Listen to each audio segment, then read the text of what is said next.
Chapitre 80. Dans le tombeau de Joseph. Jésus était enfin entré dans son repos.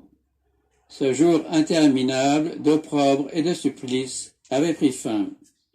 Au moment où les derniers rayons du soleil couchant annoncèrent le sabbat, le Fils de Dieu reposait paisiblement dans le tombeau de Joseph. Son œuvre achevée, les mains jointes, en une attitude de paix, il se reposa pendant les heures sacrées du sabbat.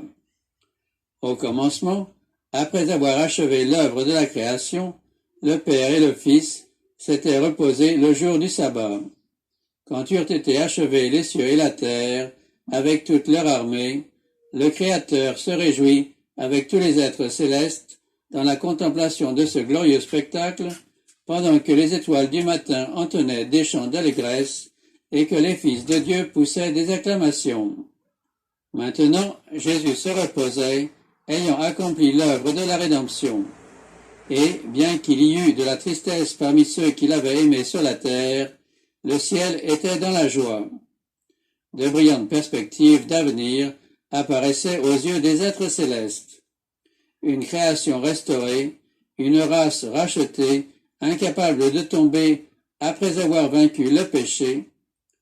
Voilà ce que Dieu et les anges voyaient comme résultat de l'œuvre achevée par le Christ. Ce tableau reste à jamais associé au jour où Jésus s'est reposé, car son œuvre est parfaite et tout ce que Dieu fait subsiste à toujours. Quand aura lieu le rétablissement de tout ce dont Dieu a parlé par la bouche de ses saints prophètes d'autrefois, le sabbat de la création, le jour où Jésus s'est reposé dans le tombeau de Joseph, sera encore un jour de repos et de réjouissance.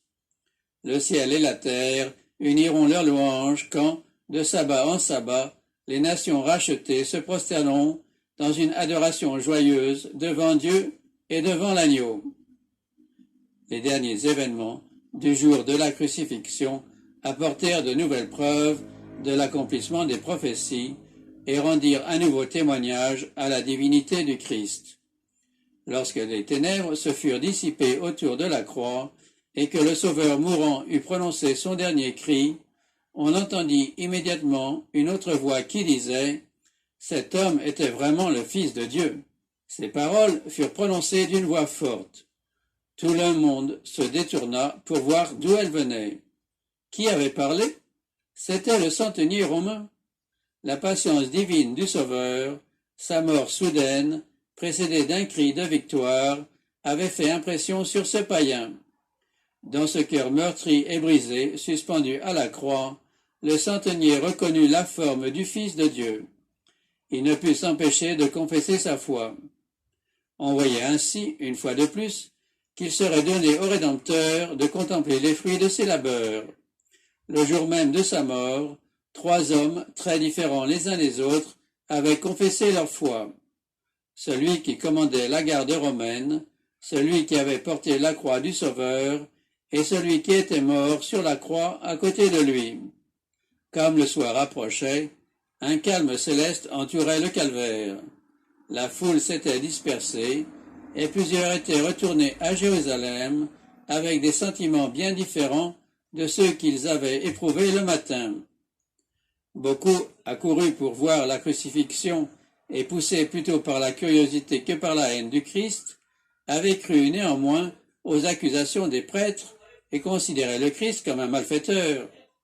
Ils s'étaient joints à la populace moqueuse sous l'influence d'une excitation anormale, mais quand ils virent la terre enveloppée de ténèbres, leur conscience les accusèrent et ils se reconnurent coupables d'un grand péché. On n'entendait plus ni raillerie, ni rire moqueur au milieu de cette obscurité effrayante. Quand celle-ci se fut dissipée, ils rentrèrent chez eux dans un silence solennel et convaincus de la fausseté des accusations des prêtres. Jésus n'était plus à leurs yeux un charlatan. Au jour de la Pentecôte, quelques semaines plus tard, lorsque Pierre prononça son discours, ils se trouvèrent parmi les milliers de personnes qui se convertirent au Christ. Les sentiments des chefs de la nation n'avaient pas changé, malgré les événements dont ils avaient été les témoins. Ils vouaient à Jésus la même haine qu'auparavant. Les ténèbres qui avaient recouvert la terre au moment de la crucifixion n'étaient pas plus épaisses que celles qui continuaient d'envelopper l'esprit des prêtres et des chefs. L'étoile avait reconnu le Christ à sa naissance et conduit les mages auprès de la crèche. Les armées célestes l'avaient reconnu et avaient chanté ses louanges au-dessus des plaines de Bethléem. La mer avait reconnu sa voix et obéi à son commandement. La maladie et la mort avaient reconnu son autorité et restitué leur proie. Le soleil l'avait reconnu et avait caché sa lumière pour ne pas voir son angoisse mortelle. Les rochers l'avaient reconnu et s'étaient brisés en entendant son cri. La nature inanimée avait reconnu le Christ et rendu témoignage à sa divinité. Mais les prêtres et les chefs d'Israël ne reconnaissaient pas le Fils de Dieu. Néanmoins, ils éprouvaient un certain malaise. Ils avaient réussi à mettre à mort le Christ, mais ils n'éprouvaient pas le sentiment de victoire auquel ils s'étaient attendus. À l'heure même de leur triomphe apparent, ils étaient troublés par des doutes au sujet de ce qui allait suivre. Ils avaient entendu le cri « Tout est accompli. Père, je remets mon esprit entre tes mains. » Ils restaient inquiets après avoir vu les rochers se fendre et la terre trembler. Pendant que le Christ vivait, ils avaient envié son influence sur le peuple et ils l'enviaient même après sa mort. Ils redoutaient le Christ plus qu'ils ne l'avaient redouté pendant sa vie. Ils craignaient que l'attention du peuple ne s'attachât aux événements qui avaient accompagné la crucifixion et appréhendaient les conséquences de l'œuvre de ce jour. Ils n'auraient voulu pour rien au monde que le corps du Christ restât sur la croix pendant le sabbat, ce qui eût été une profanation. Saisissant ce prétexte, les principaux des Juifs demandèrent à Pilate de hâter la mort des victimes et de faire enlever leur corps avant le coucher du soleil. Pilate étant de leur avis, son consentement fut donné. On brisa les jambes aux deux larrons afin de hâter leur mort, mais l'on constata que Jésus était déjà mort. Ces rudes soldats, attendris par ce qu'ils avaient entendu et vu du Christ, s'abstinrent de lui rompre les membres. Ainsi, la loi de la Pâque se trouva observée dans l'offrande de l'agneau de Dieu. Ils n'en laisseront rien pour le lendemain matin, et ils n'en briseront pas les os. Ils la célébreront conformément à toutes les prescriptions relatives à la Pâque. Les prêtres et les chefs furent surpris en voyant que le Christ avait expiré. La mort des crucifiés était généralement très lente, et il était difficile de déterminer le moment du décès. C'était une chose inouïe qu'une mort si prompte, seulement 6 heures après la crucifixion. Les prêtres voulurent s'assurer de la réalité de cette mort. À leur instigation, un soldat perça de sa lance le côté du Sauveur. 2 flots abondants et distincts, l'un de sang, l'autre d'eau, coulèrent de la blessure. Ce phénomène fut remarqué par tous les assistants, et Jean l'a noté d'une manière précise. Il dit « Un des soldats lui perça le côté avec une lance, et aussitôt il sortit de l'eau et du sang. Celui qui l'a vu en a rendu témoignage, et son témoignage est vrai. Et lui, il sait qu'il dit vrai, afin que vous croyiez vous aussi. Cela est arrivé pour que l'Écriture soit accomplie. Aucun de ces os ne sera brisé. Et ailleurs, l'Écriture dit encore, ils regarderont à celui qu'ils ont percé. Après la résurrection, les prêtres et les chefs firent circuler le bruit que le Christ n'était pas mort sur la croix, qu'il s'était simplement évanoui, et qu'ensuite il avait repris connaissance. D'autres affirmaient qu'on n'avait pas enseveli un vrai corps de chair et d'eau, mais un simulacre. Par leur acte, les soldats romains ont mis à nu la fausseté de ces rapports. Ils ne lui ont pas rompu les jambes parce qu'il était déjà mort. Pour donner une satisfaction aux prêtres, ils lui ont percé le côté. S'il avait été encore vivant, cette blessure eût causé une mort instantanée. Mais la mort de Jésus n'a été causée ni par le coup de lance, ni par les souffrances endurées sur la croix. Le grand cri, jeté au moment de la mort, le flot de sang et d'eau qui s'écoula de son côté, disent assez qu'il est mort d'une rupture du cœur. Son cœur se rompit sous l'effet de l'angoisse morale. Il a été tué par le péché du monde. À la mort du Christ, les espérances des disciples s'évanouirent. Ils regardaient ses paupières closes et, sa tête inclinée, ses cheveux collés par le sang, ses mains et ses pieds percés, et ils éprouvaient une exprimable angoisse. Jusqu'au dernier moment, ils n'avaient pas cru qu'il mourrait. C'est à peine s'ils pouvaient croire qu'il fût réellement mort. Vaincu par la douleur, ils ne pouvaient se rappeler les paroles par lesquelles il avait prédit cette scène. Rien de ce qu'il leur avait dit ne venait maintenant les réconforter.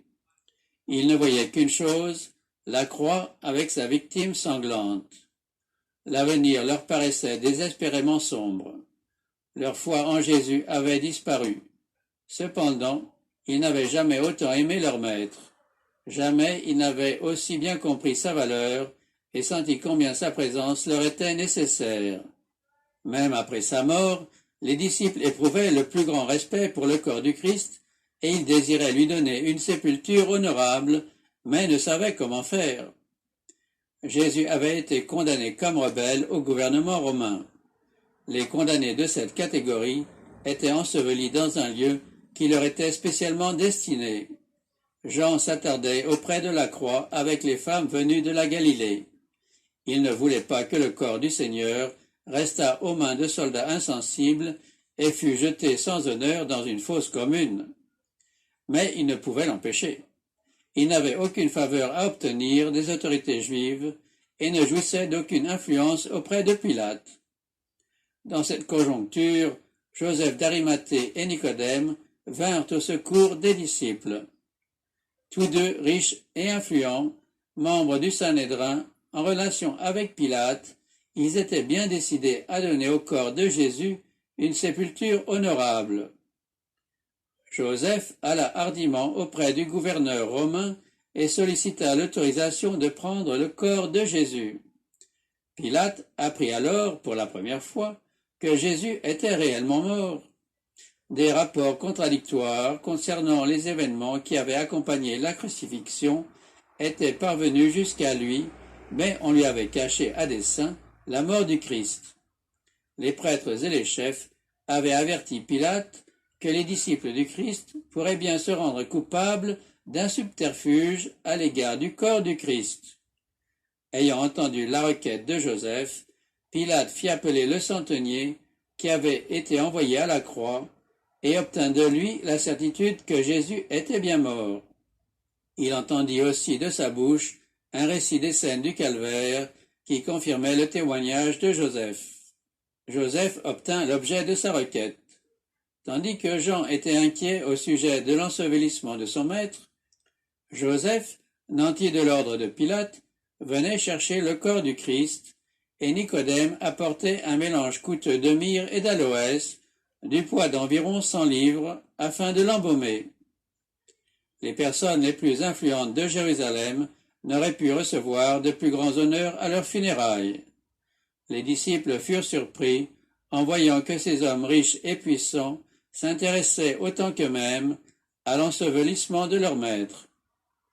Ni Joseph ni Nicodème n'avaient ouvertement accepté le Sauveur pendant qu'il vivait. Ils savaient qu'une telle démarche les ferait exclure du Sanhédrin, et ils espéraient pouvoir le protéger grâce à l'influence qu'ils exerçaient dans les conseils. Ils avaient cru réussir pendant un certain temps, mais les prêtres rusés, connaissant la sympathie de ces hommes pour le Christ, avaient déjoué leurs plans. C'est en leur absence que Jésus avait été condamné et livré à la crucifixion. Maintenant qu'il était mort, ils n'avaient plus de raison pour cacher leur attachement. Alors que les disciples craignaient de se faire connaître ouvertement, Joseph et Nicodème vinrent hardiment à leur aide.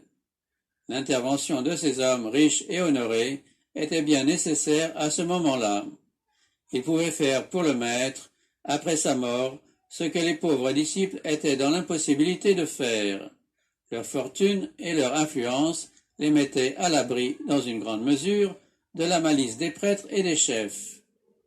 De leurs propres mains, ils prirent délicatement et avec respect le corps de Jésus et le descendirent de la croix. Leurs larmes coulaient abondamment, tandis qu'ils regardaient ce corps meurtri et déchiré. Joseph s'était fait creuser un tombeau tout neuf dans le roc, non loin du calvaire. Ce tombeau fut mis à la disposition de Jésus. Le corps du Rédempteur, soigneusement enveloppé dans un drap de lin, avec les aromates apportés par Nicodème, fut transporté jusqu'à la tombe. Là, les 3 disciples remirent en place les membres déchirés et joignirent les mains de Jésus sur sa poitrine inerte. Les femmes galiléennes vinrent s'assurer que l'on avait fait tout ce qui était possible pour la dépouille mortelle de leur maître bien-aimé. Ensuite, elles virent rouler la lourde pierre à l'entrée de la tombe, et le Sauveur fut laissé à son repos. Restées les dernières auprès de la croix, les femmes restèrent aussi les dernières près du tombeau du Christ. Les ombres du soir descendaient déjà, que Marie-Madeleine et les autres Maries s'attardaient encore, versant des larmes amères sur le sort de celui qu'elles aimaient. Puis elles s'en retournèrent pour préparer des aromates, mais pendant le sabbat, elles observèrent le repos selon le commandement. Ce sabbat-là ne devait jamais être oublié, ni par les disciples attristés, ni par les prêtres, les chefs, les scribes et le peuple. Au coucher du soleil, le soir de la préparation, les trompettes résonnèrent, annonçant le commencement du sabbat. La Pâque fut observée comme elle l'avait été depuis des siècles, alors que celui qu'elle annonçait avait été mis à mort par des méchants et qu'il gisait dans le tombeau de Joseph. Le jour du sabbat, les adorateurs remplissaient les parvis du temple. Le grand prêtre qui s'était trouvé à Golgotha était là, revêtu de ses magnifiques vêtements sacerdotaux. Les prêtres, la tête enveloppée d'un turban blanc, vaquaient activement à leurs occupations. Cependant, quelques-unes des personnes présentes se trouvaient mal à l'aise, tandis que le sang des taureaux et des boucs était offert pour le péché. Elles ne se rendaient pas compte du fait que la réalité remplaçait les symboles et qu'un sacrifice infini venait d'être consommé en faveur des péchés du monde. Elles ne savaient pas que le service rituel avait perdu toute valeur. Néanmoins, on n'avait jamais assisté au service avec des sentiments aussi partagés. Le son des trompettes et des autres instruments musicaux, ainsi que la voix des chanteurs, s'élevait aussi haut que d'habitude. Pourtant, un sentiment étrange planait sur toute chose. Chacun s'informait au sujet d'un événement extraordinaire qui venait de se produire. Jusqu'alors, le lieu très saint était resté caché à tout regard profane. Maintenant, le lourd tapis de l'impur, magnifiquement ouvragé d'or, d'écarlate et de pourpre, qui servait de voile, était déchiré de haut en bas. Le lieu où Jéhovah s'était rencontré avec le souverain sacrificateur pour révéler sa gloire, le lieu sacré qui servait à Dieu de salle d'audience, était accessible à tous les regards, comme un lieu que le Seigneur ne reconnaissait plus. Les prêtres, avec de sombres pressentiments, exerçaient leurs fonctions devant l'autel. Le dévoilement du mystère sacré que renfermait le lieu très saint leur faisait redouter les pires calamités. Bien des personnes avaient l'esprit plein de pensées suscitées par les scènes du calvaire. Dans l'intervalle qui devait s'écouler entre la crucifixion et la résurrection, bien des yeux restèrent sans sommeil, sans cesse occupés à sonder les prophéties.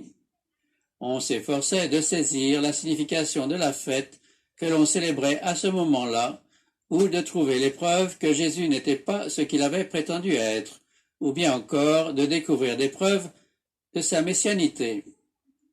Malgré que ces recherches fussent entreprises avec des préoccupations différentes, la même conviction s'établissait chez tous. La prophétie avait trouvé son accomplissement dans les événements qui venaient de se produire, et le crucifié était bien le Rédempteur du monde. Plusieurs de ceux qui participaient à ce service ne devaient plus jamais célébrer le rite pascal. Bon nombre de prêtres reconnaissaient le véritable caractère de Jésus. Ce ne fut pas en vain qu'ils sondèrent les prophéties. Après sa résurrection, ils reconnurent en lui le Fils de Dieu. Quand Nicodème vit Jésus élevé sur la croix, il se rappela les paroles qui lui avaient été dites de nuit sur le mont des Oliviers, comme Moïse éleva le serpent dans le désert, il faut de même que le Fils de l'homme soit élevé, afin que quiconque croit en lui ait la vie éternelle. Pendant le sabbat que le Christ passa dans le sépulcre, Nicodème eut le temps de réfléchir. Une vive lumière éclaira son esprit, et les paroles que Jésus lui avait dites cessèrent d'être un mystère. Il comprit qu'il avait beaucoup perdu en ne se rattachant pas au Sauveur pendant qu'il vivait encore. Il se rappela les événements du calvaire. La prière que le Christ avait fait entendre en faveur de ses meurtriers, la réponse qu'il avait donnée à la supplication du malfaiteur mourant, parlait au cœur du savant sénateur. Il revoyait le Sauveur dans son agonie. Il entendait à nouveau le dernier cri « Tout est accompli » qui avait retenti pareil à celui d'un conquérant. Il revoyait la terre vacillante, les cieux obscurcis, le voile déchiré, les rochers brisés, et sa foi triompha pour toujours. Les mêmes événements qui avaient anéanti les espérances des disciples eurent pour effet de convaincre Joseph et Nicodème de la divinité de Jésus.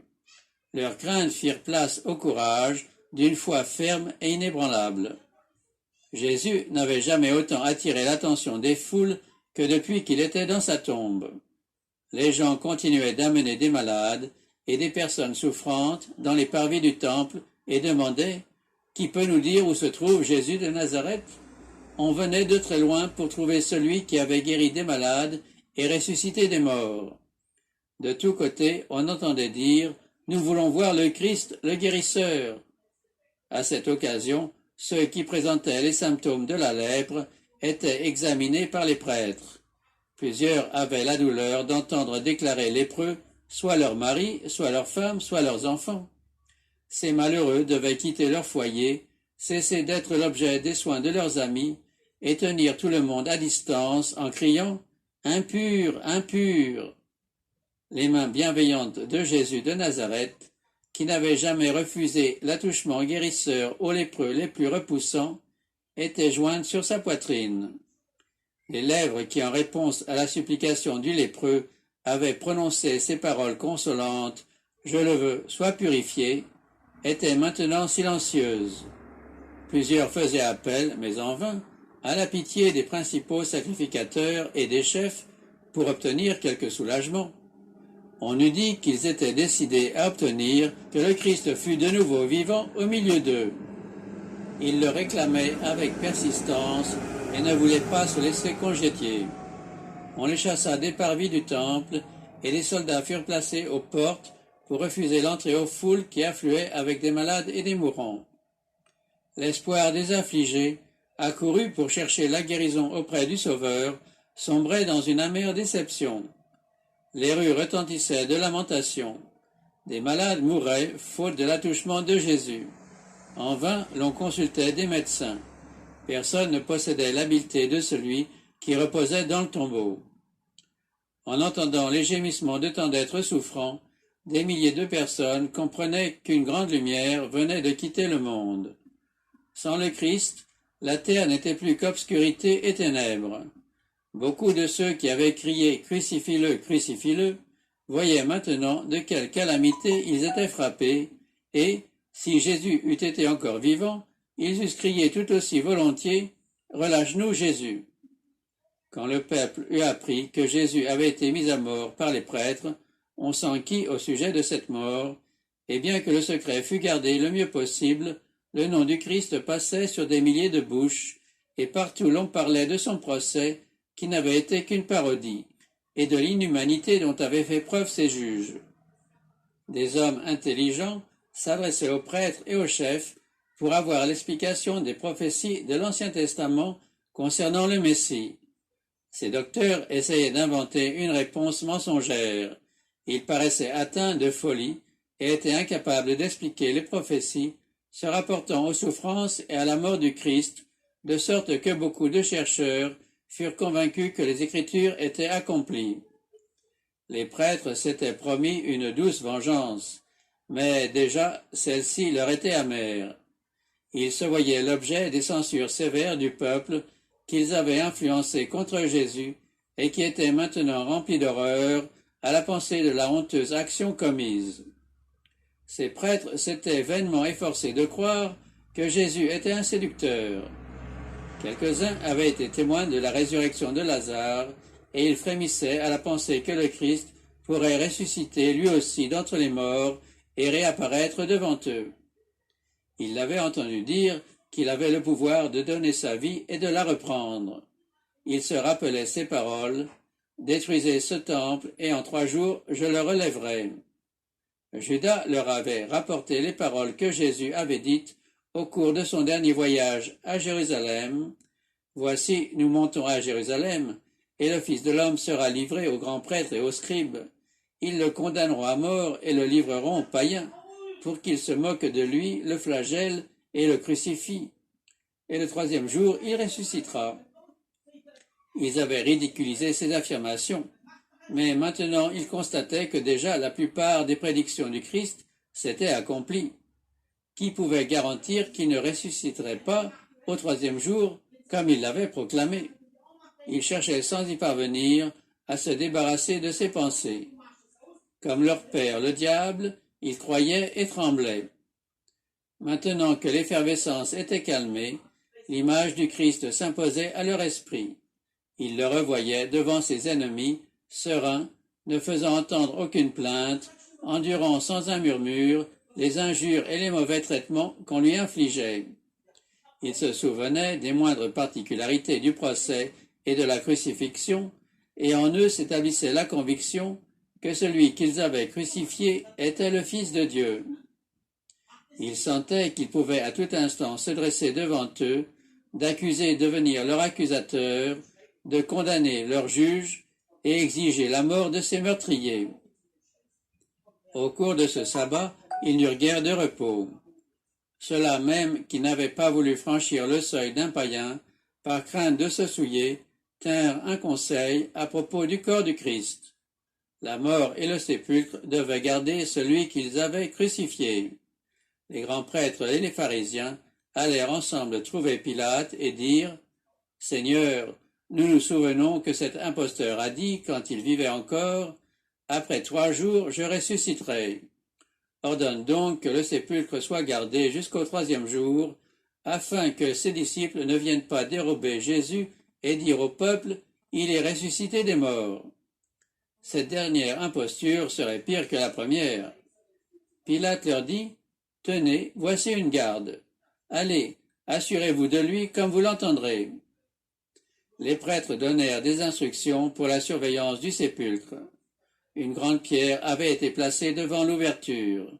Ils mirent en travers de cette pierre une corde dont les bouts furent fixés au rocher, et ils y apposèrent le sceau romain. Il était impossible de déplacer la pierre sans rompre le sceau. On posta une centaine de soldats aux alentours du tombeau pour empêcher tout subterfuge. Les prêtres firent tout ce qui était en leur pouvoir pour garder le corps du Christ à l'endroit où il avait été placé. Il était enfermé dans sa tombe comme s'il devait y rester à toujours. Ainsi raisonnaient et agissaient les hommes dans leur faiblesse. Ces meurtriers ne se rendaient pas compte de l'inutilité de leurs précautions. Mais Dieu devait être glorifié par leurs moyens. Les efforts tentés en vue d'empêcher la résurrection du Christ fournissent les arguments les plus convaincants à l'appui de sa réalité.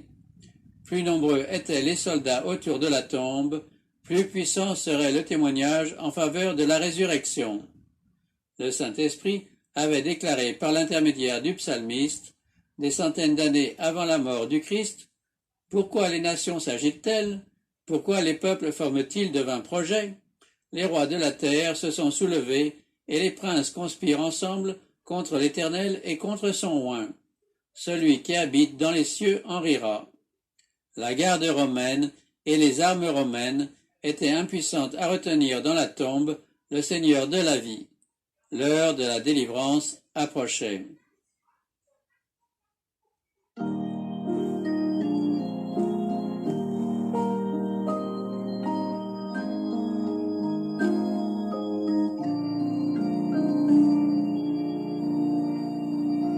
Chanter,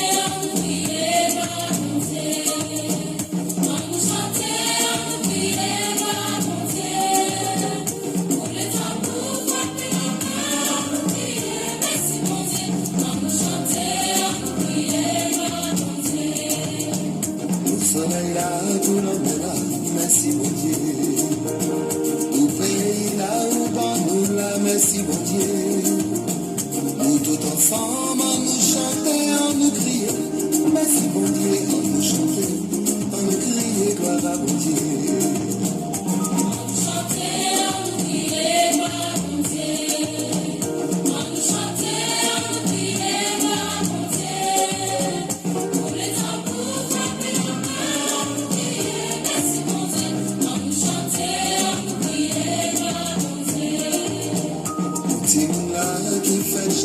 Merci bon Dieu. Pas ni douleur, pas honte, merci bon Dieu. Toute malade qui guérit de là, cœur en tristesse ou délivré. Pour tout ça où je fais dans nous, merci bon Dieu.